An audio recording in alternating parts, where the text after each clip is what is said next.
Faisal akhirnya restui Fuji nikah dengan Tarik Halilintar tahun ini. Faisal akhirnya merestui jika sang putri, Fujianti Utami alias Fuji menikah dengan sang kekasih, Tarik Halilintar. Bahkan, Faisal dan keluarga mengaku sudah siap jika Tarik Halilintar melamar Fuji, untuk kemudian nikah di tahun ini. Tak hanya itu, Faisal juga menyebut, jika kakak-kakak Fuji tak masalah sang adik menikah dengan Tarik Halilintar.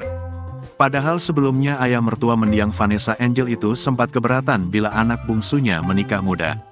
Sebab, dia berharap Fuji bisa menikmati masa-masa mudanya terlebih dahulu sebelum akhirnya membangun rumah tangga dengan pria pilihannya.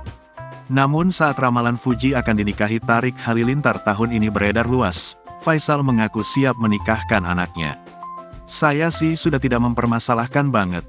Kalau memang mau menikah, mereka berjodoh. Saya sudah siap karena hubungan mereka semakin hari sudah semakin akrab dan sudah bisa menyesuaikan diri. Katanya dikutip dari kanal YouTube Celeb on Jam News, Minggu, tanggal 8 Januari tahun 2023. Jadi kalau mereka sudah berdiri di kaki mereka, ya sudah. Kalau memang mereka umpamanya ada lamaran atau apa, kami sudah siap. Saya dengan keluarganya sudah siap. Kalau memang itu terjadi tahun ini ya oke, tandasnya.